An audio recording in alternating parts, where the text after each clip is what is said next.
गायत्री महामंत्र एक बार मेरे साथ दोहराओ। ओम भूर्भुवः स्वः तत्सवितुर्वरेण्यं भर्गो देवस्य धीमहि धियो यो नः प्रचोदयात्।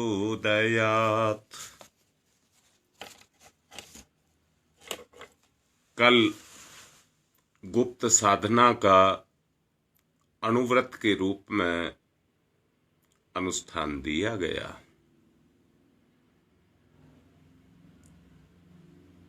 इस गुप्त साधना को सूक्ष्मीकरण साधना भी कह सकते हैं।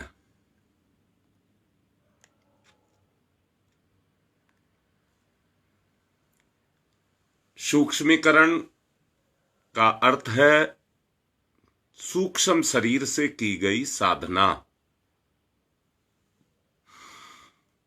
क्योंकि आप लोगों को कहा गया था कि ये साधना भौतिक शरीर के साथ साथ सूक्ष्म शरीर से अर्थात चिंतन परक होगी।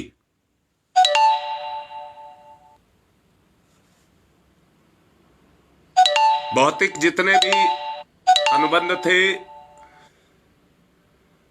उनको हटाया गया है और उसकी जगह पर चिंतन को महत्व दिया गया है।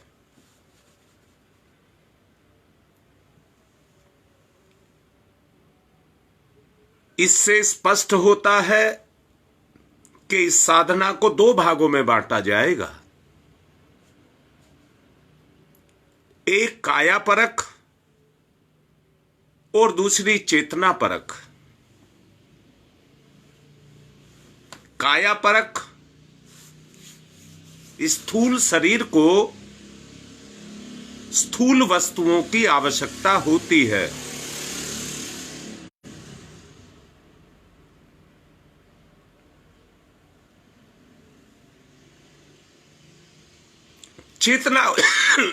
चेतना को चिंतन की आवश्यकता होती है।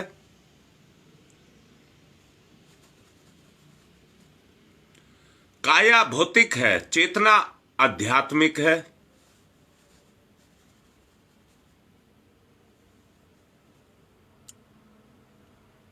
दोनों की अपनी अपनी आवश्यकताएं हैं। शरीर को अन्न जल वायु भोजन चाहिए,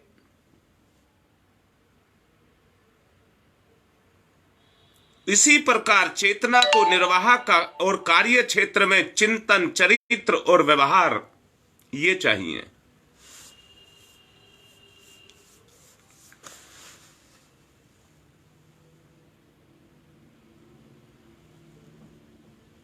मैं आप लोगों को यह कहना चाहता हूं, जैसे शरीर की घोर आवश्यकता है भोजन, वस्त्र, जल, वायु, ये उसकी घोर आवश्यकताएं हैं। ऐसे ही चेतना की भी घोर आवश्यकताएं हैं, परंतु उपेक्षित होकर के पड़ी हुई हैं। इस समय पर चेतना उपेक्षित होकर के पड़ी हुई है।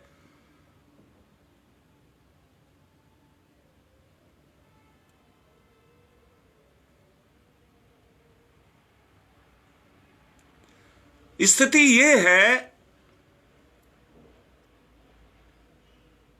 कि जितनी मेरी उपेक्षा मेरे अपनों ने करके रखी हुई है, शायद गैर उतनी नहीं कर रहे हैं। और उसका कारण है कि मैंने अपनी कीमत को नहीं समझा। जो आत्मिक अनुशासन था उसका परिपालन पूर्ण रूप से अपने जीवन में नहीं किया गया। कोई किसी की उपेक्षा नहीं कर सकता, अगर आज मेरी दुर्गति हो रही है तो दुर्गति का कारण मैं ही हूं।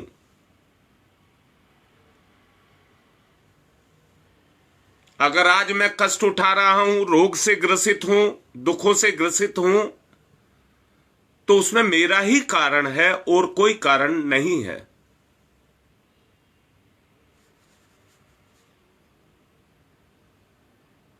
इसको हटाना है। किसको हटाना है? दुखों को, रोगों को, शोकों को, कलहों को, इनको हटाना है। अगर इनको हटाना है तो उन कारणों को हटाना पड़ेगा जिनके कारण ये मेरी अवस्था पैदा हुई है।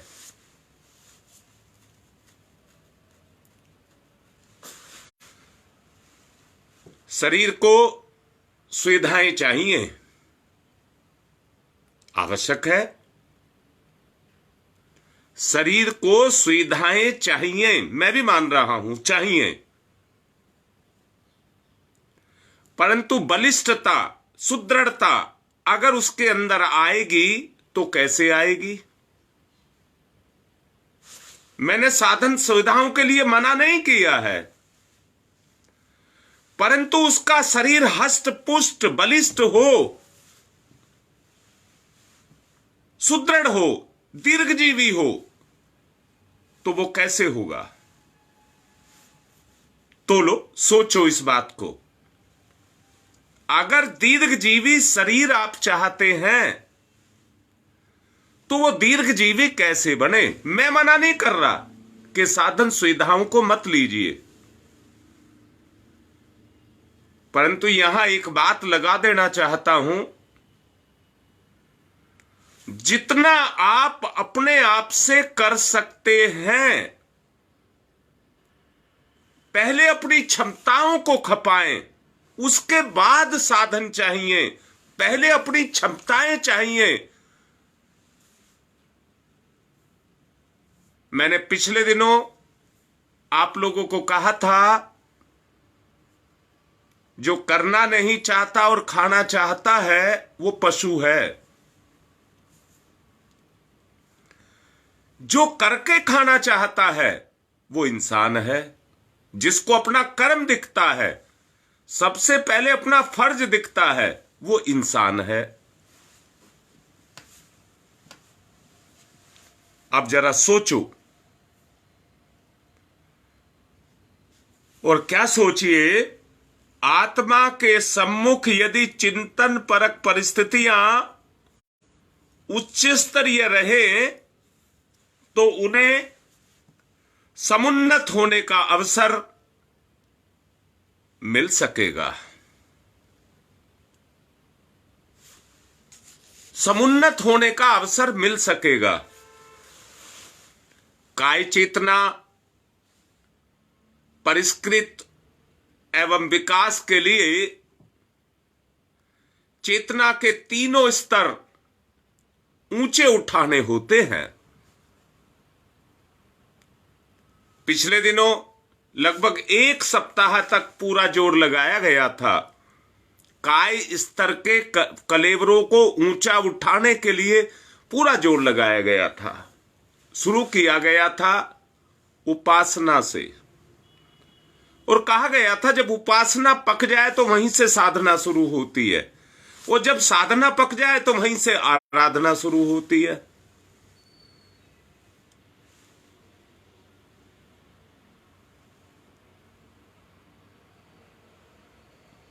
उदाहरण के रूप में कहना चाहूंगा, मैंने पिछले दिनों भी आपको नाम दिया था प्रज्ञा परिजन। कल मैं गंगा विहार में प्रवचन में समझा रहा था, ये आंख तो भगवान ने सबको दी है, परंतु आंख में प्रकाश है क्या? हां जी, प्रकाश तो है। तो उस प्रकाश में से क्या झलक रहा है? लोभी को लोभ, भोगी को भोग, कामी को काम। जिसको जैसी वृत्ति है वो ही चीज उसको दिख रही है। तो वो प्रकाश जिसको आत्मज्ञान कहते हैं, वो प्रकाश यदि हमें नहीं दिख रहा है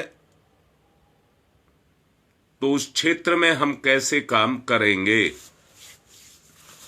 हम काम करते हैं, मना नहीं किया जा रहा, परंतु कौन से काम करते हैं?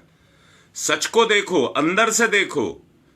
जिसके मन में लोभ है उस कार्य को करने के लिए वो एक कण भी छोड़ना नहीं चाहता, उसका भरपूर आनंद लेना चाहता है। जिसके मन में भोग है, जो जिस तरह की वृत्ति का है, वो उसमें पूर्ण रुचि लेता है। पूर्ण रुचि लेता है, क्यों लेता है? उसका मन लेता है। आंख देख रही है, कहां देख रही है? मन देख रहा है। अपनी इच्छाओं की पूर्ति के लिए लोभ मोह काम क्रोध को देख रहा है, भगवान को नहीं देख रहा, चेतना को नहीं देख रहा। दिया जले और प्रकाश ना हो, ऐसा हो नहीं सकता। कर्म हो और उसका फल ना हो नहीं सकता।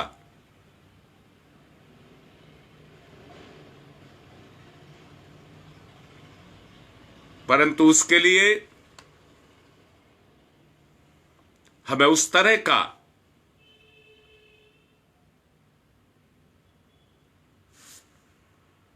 जिम्मेदारी को हमें निभाना होगा।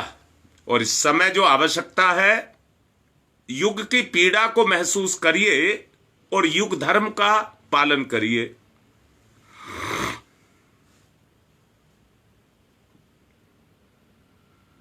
उसके लिए प्रचंड पुरुषार्थ हमको करना पड़ेगा, प्रचंड पुरुषार्थ करना पड़ेगा। ये युग की मांग है।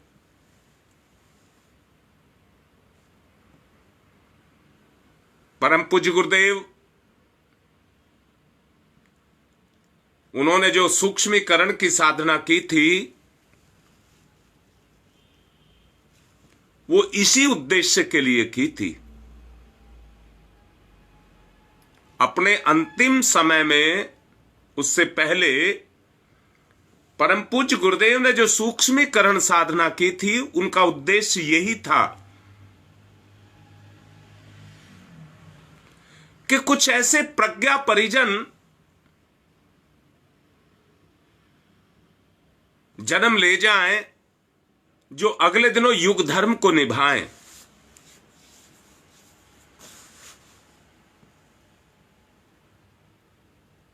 और इसके सहज श्रेय के अधिकारी बने। आत्मिक उत्कर्ष के लिए त्रिविध सुयोगों की व्यवस्था रखी गई है परम पूज्य गुरुदेव के द्वारा।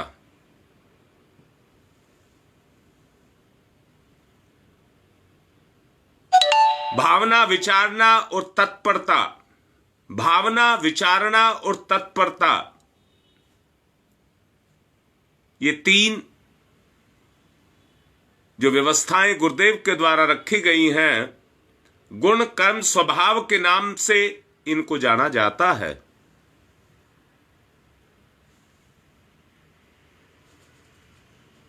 इस नाम से इनको जाना जाता है। इन्हें आस्तिकता, आध्यात्मिकता और धार्मिकता भी कह सकते हैं।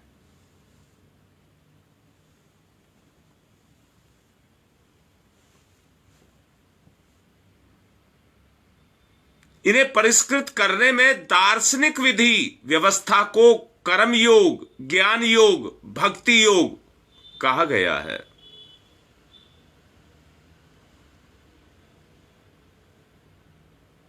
शरीर को कर्म योग, मन को ज्ञान योग, अंतःकरण को भक्ति योग द्वारा परिष्कृत किया जाता है। इन्हीं तीन वर्गीकरणों को स्थूल, सूक्ष्म और कारण शरीर के नाम से भी जाना जाता है। और इन्हीं तीन को प्रकृति, जीव और ईश्वर, तीन प्रकोटों के रूप में तीन भेदों के रूप में, तीन तत्वदर्शी ब्रह्मांडी चेतना की व्याख्या के रूप में इनको बताया गया है।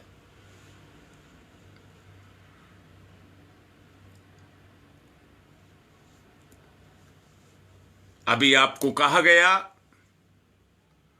भावना को परिष्कृत करने के लिए श्रद्धा और विचारणा, भावना को परिष्कृत करने के लिए श्रद्धा और विचारणा को परिष्कृत करने के लिए प्रज्ञा और तत्परता को परिष्कृत करने के लिए निष्ठा की आवश्यकता है। इन तीन के माध्यम से इन तीनों को उच्च स्तर का बनाया जा सकता है, सबसे ऊंचे स्तर पर ले जाया जा सकता है।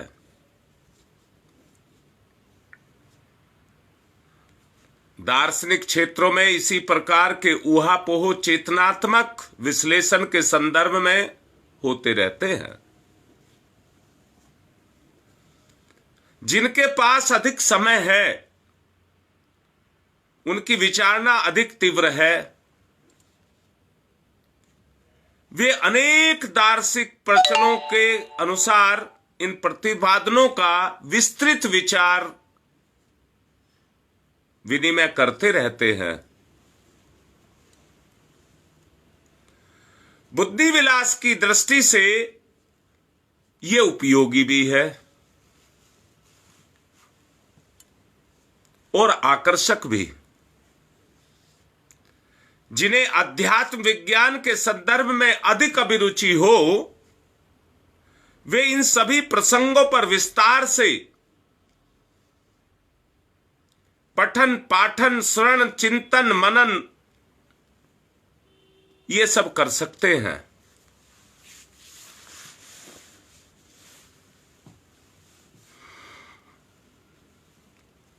ये तीन क्षेत्र हैं, इनको परिष्कृत करने के लिए जो विद्या प्रचलित है उसके तीन भाग बताए गए हैं: उपासना, साधना और आराधना।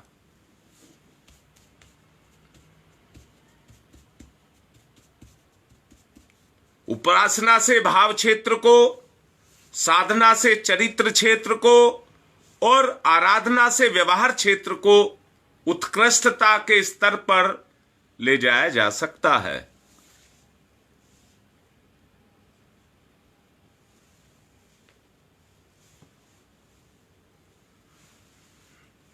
ये तीनों साथ साथ चलती हैं। जिस प्रकार अन्न जल वायु का साथ साथ सेवन करने से शरीर चलता है, उसी प्रकार आत्मिक प्रगति के लिए हर किसी को अपने अपने ढंग से उपासना, साधना और आराधना की विद्या को अपनाना पड़ता है।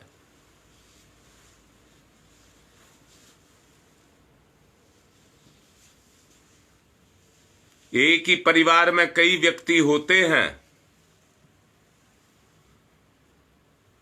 परंतु सबका स्वरूप एक सा नहीं होता है। इसलिए अपनी आवश्यकता के अनुसार, जैसी आवश्यकता को महसूस किया जाए, साधना के कर्म को उसी आधार पर लेकर के चलना पड़ता है।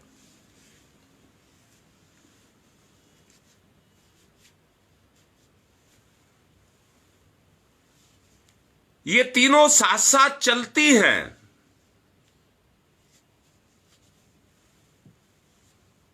अंतःकरण में श्रद्धा का अभिवर्धन करने के लिए उपासना की जाती है। शूद्र को महान, जीव को ब्रह्म परिवर्तित करने का यही एक उपाय है। उपासना करने से साधक उसी के अनुसार ढलता बनता घटता हुआ चला जाता है। भगवान के गुण भक्त में बढ़ना आरंभ हो जाते हैं। समर्पण भावना से एकात्मकता स्थापित होती है और अद्वैत की स्थिति बनती है। इसी से बिंदु सिंधु जैसा, ईंधन आग जैसा, पतंगा दीपक जैसा, बेल पेड़ के जैसा, पतंग उड़ाने वाला ध्यान करने में नदी सरोवर के मिलन के जैसी भावना पैदा होकर के आती है।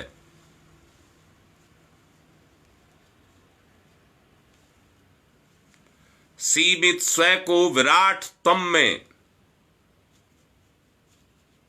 विसर्जित करने से क्षुद्रता मिटती है और महानता प्रकट होती है।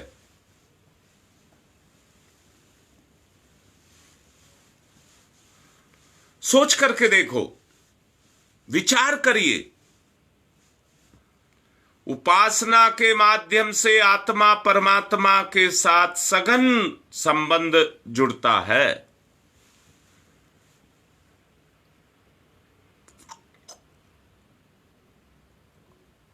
तीनों एक साथ चलती हैं।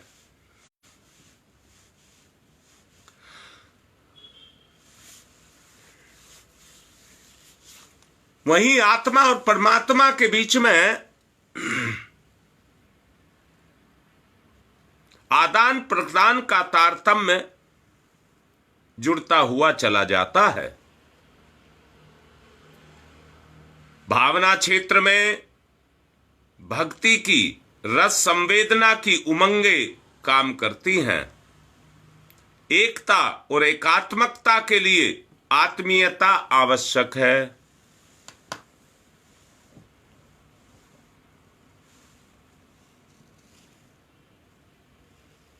इसी एकात्मकता के सहारे ये संभव है। दोनों के बीच इस आधार पर जितनी घनिष्ठता उत्पन्न कर ली जाए, उतना ही आदान प्रदान का क्रम दोनों के बीच में चलना शुरू हो जाता है।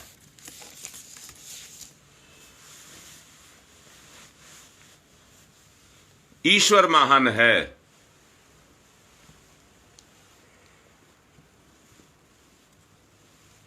तो उसके द्वारा पैदा किया हुआ उसका अंश जीव महान क्यों नहीं होगा?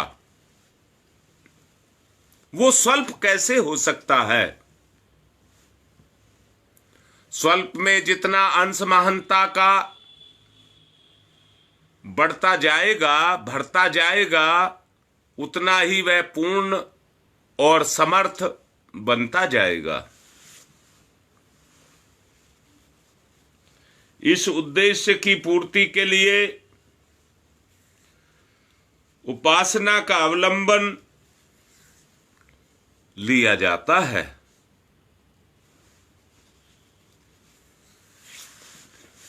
एक से गुण वाले, एक सी सोच वाले व्यक्ति अपने आप जुड़ करके अपने संगठन को बनाते चले जाते हैं। उपासना का उद्देश्य भी कुछ यही है कि ईश्वर के और हमारे बीच में एक सघनता की स्थिति पैदा हो जाए।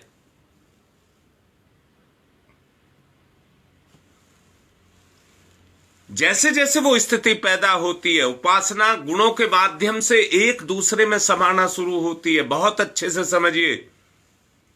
सामान्यतया जब हम सामान्य जीवन को जीते हैं, अपना पुत्र पुत्री, परिवार, घर, संबंधी जिसके साथ जाकर के हमारे लगाव जुड़ जाए, उसी के साथ हमारी आत्मीयता गहनता के रूप में बढ़ने लग जाती है।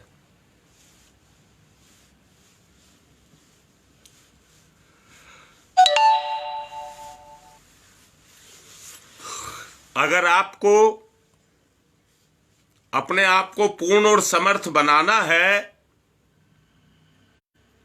तो इस उद्देश्य की पूर्ति के लिए आपको उपासना का अवलंबन लेना ही पड़ेगा। उपासना का अर्थ जैसा पहले भी बताया था, समीप बैठना। समीप बैठने से अधिक प्रभावशाली को गुण कर्म स्वभाव के रूप में समीपता का लाभ मिलता है। जैसे उगी हुई झाड़ियों के पास अगर चंदन का पेड़ हो तो उसके गुण उन चंदन के पौधों के अंदर, पेड़ों के अंदर भी आ जाते हैं, झाड़ झंकाड़ में भी आ जाते हैं।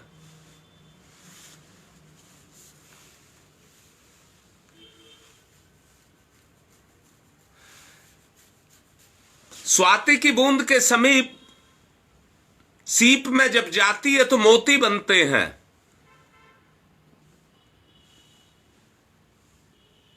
बांस में बंसलोचन, केले में कपूर, ऐसा शास्त्रों में बताया गया है।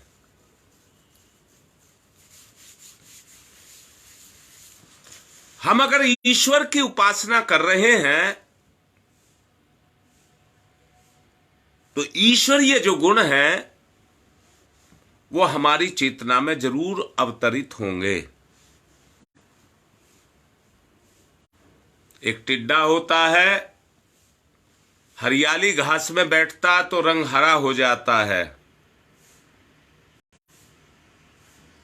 परंतु अगर पीली पकी हुई चीज में बैठता है तो उसका रंग भी वैसा ही हो जाता है। ऐसे ही उपासना के माध्यम से हमारा आंतरिक स्वरूप वैसा ही ढलता हुआ चला जाए।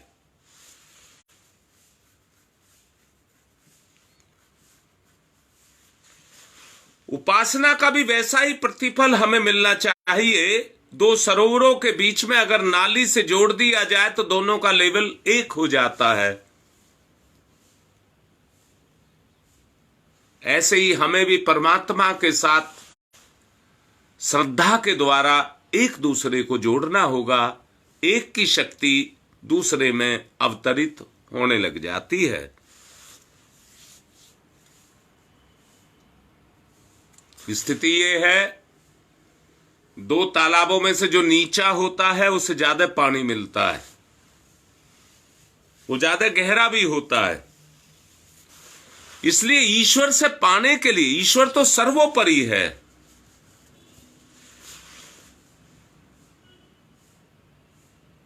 जब ईश्वर भक्त के अंदर आने लग जाता है तो भगवान की झलक झांकी उतनी ही उसके अंदर प्रकट हो जाती है जितनी उसकी गहराई है।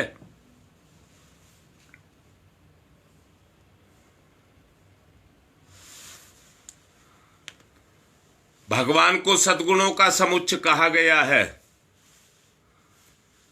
इसलिए इतना ही अंश उपास्य है जो श्रेष्ठतम विशेषताओं से भरा पूरा हो। इसको निकट बुलाने की, निकट पहुंचाने की धारणा उपासना के माध्यम से की जाती है।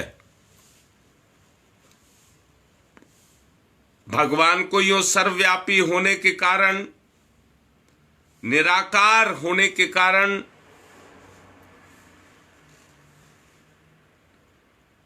उसे दो रूप में जाना जा सकता है, नाम और रूप।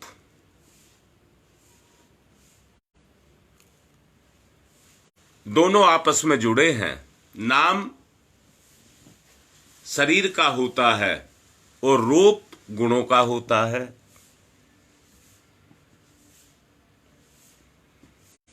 जिसके अंदर भगवान के दर्शन होने लग जाएं,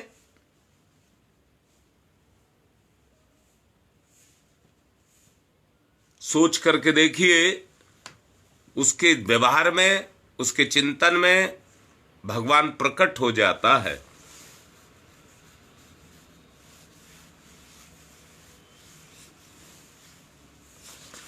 इसलिए भगवान को सर्वव्यापी होने के कारण निराकार मान लेना गलत नहीं है।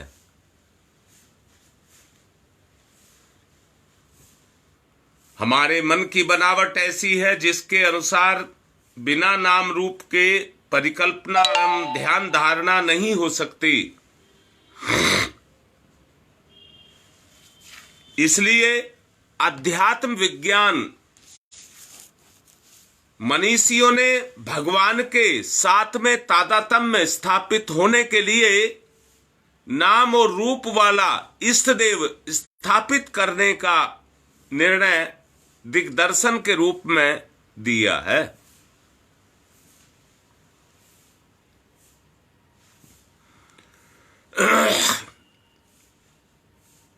और उसके लिए प्रतिमा के साथ समर्पण की एकात्मक भावना स्थापित की जाती है।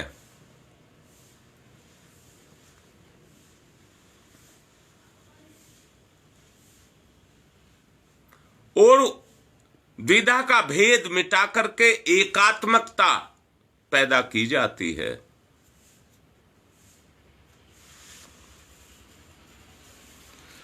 जितनी एकात्मकता पैदा होती चली जाएगी, आपकी उपासना उतनी ही जीवंत और प्राणवान बनती हुई चली जाएगी।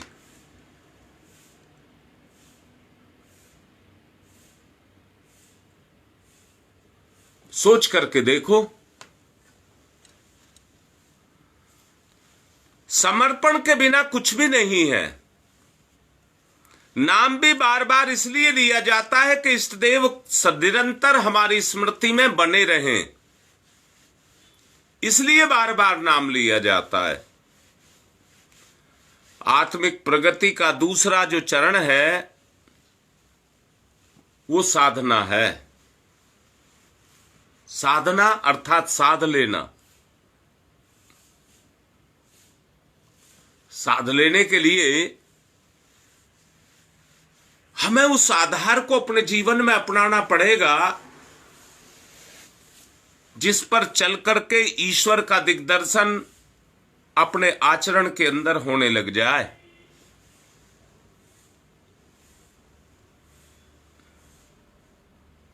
जीवनचर्या को मानवीय गरिमा के अनुरूप गुण कर्म स्वभाव की दृष्टि से सुसंस्कारवादी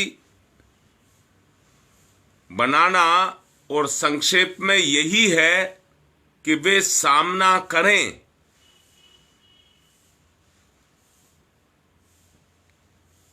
और साधना का उद्देश्य जन्म जन्मांतरों के सिंचित कुसंस्कारों को निरस्त करने में एक दूसरे की सहायता करें। सहायक बने, सहारा बने। आप कर तो अपने लिए रहे हैं, जो भी उपासना कर रहे हैं वो अपने लिए कर रहे हैं, परंतु जिस ग्रुप में, जिस साधना के संगठन में मिलकर के आप कर रहे हैं उसका लाभ सबको मिलेगा।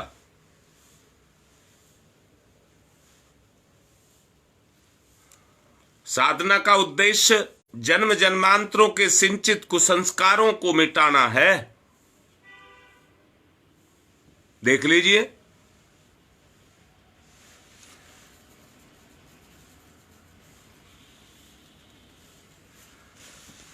सिंचित कुसंस्कारों को निरस्त करते हुए, काटते हुए मानवीय गरिमा के ढांचे में अपने आप को ढालते हुए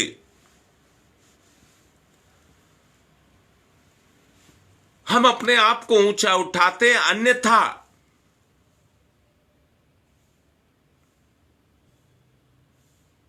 हमारे ऊपर पशुवृत्तियां अपने काम को करती रहती हैं।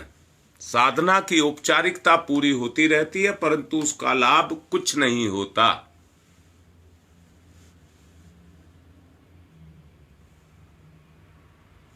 सोचो,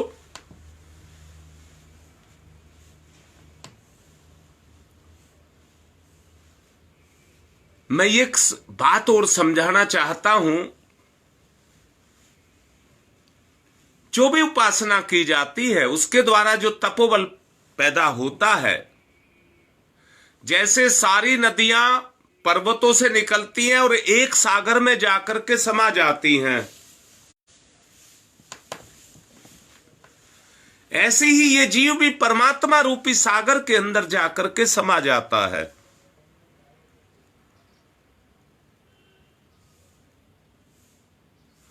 आप सोचिए, अगर इस तरह की भूमिका हमारी बनती है तो ईश्वर के साथ हमारा एकाकार होता हुआ चला जाता है। और इस एकाकार के कारण जितने भी कुसंस्कार हैं वो सब अपने आप उस चैतन्य भट्टी के अंदर झुक करके अपने आप खत्म होते जाते हैं।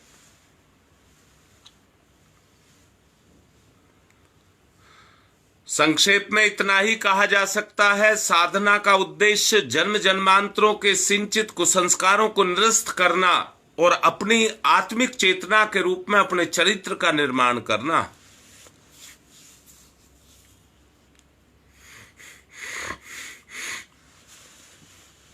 अन्यथा नर पशु जैसा आनंद कुसंस्कारी ही बना रहेगा। आत्म परिशोधन की जो आत्म परिष्कार की जो प्रक्रिया है वो जीवन साधना से उभर करके आती है और उसी को आराधना कहते हैं।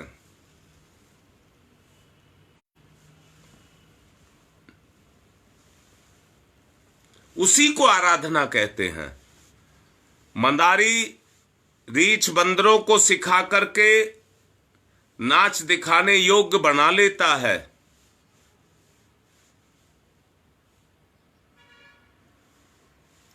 सपेरे सांपों को साध करके अभ्यस्त बना करके अपने पेट भरने का साधन बना लेते हैं।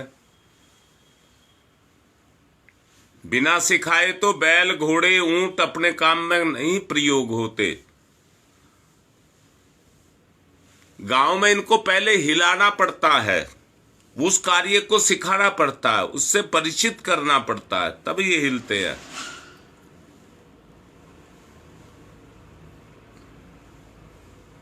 ऐसे ही हमें भी उस स्तर से प्रशिक्षित होकर के अपने स्वरूप को जगाना होगा, अपने आप को जगाना होगा।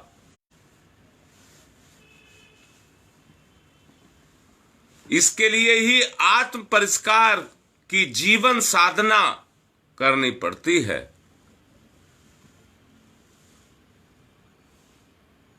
सोचो, आत्म परिष्कार की साधना जो जीवंत यानी कि जीवन के अंत तक हमारे साथ जुड़ी रहे,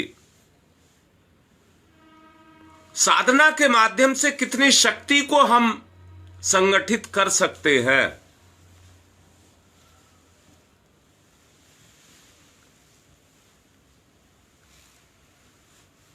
मैं एक निवेदन करना चाहूंगा, जिन्होंने अब ये अणुव्रत लिए हैं, ये बीच में मैंने कहा जो अनुष्ठान है वो अनुष्ठान से अनुष्ठान को जोड़ा गया है। अनुष्ठान में अनुष्ठान मिलकर के एक शक्ति का रूप धारण करे, उस उद्देश्य से ये सब किया गया है। तारीख के हिसाब से अनुष्ठान तो 10 जुलाई को पूरा होता, परंतु उसी अनुष्ठान के साथ कोई चेंज नहीं किया गया है। वही तेरे माला जो अब तक कर रहे थे वही तेरे माला रखी गई हैं और उसी को आगे बढ़ाया गया है। अनुष्ठान कोई ना छोड़े, उसी तरह से अपनी तेरा माला करता रहे और गुप्त साधनाओं के रूप में अपने मन को परिष्कृत करके सीधा चला करके अपने आप को, अपने जीवन को परिष्कृत करता रहे।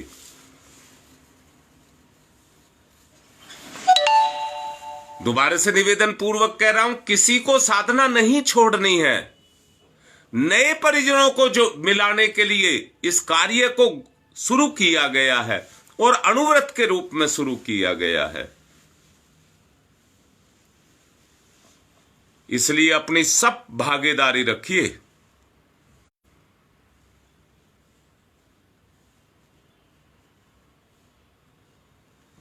कल इसके विस्तार के लिए आपको समझाया जाएगा।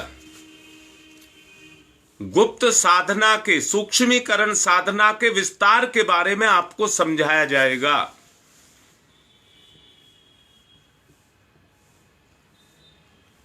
निवेदन फिर से किया जा रहा है, जब करना कोई ना छोड़े बल्कि विस्तार करें।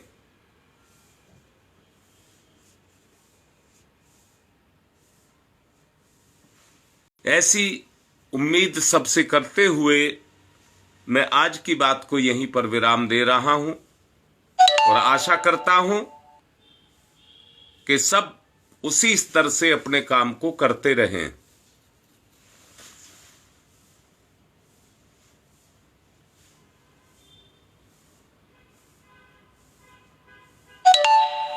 बाकी बातें कल समझाऊंगा। ओम शांति ही शांति ही शांति।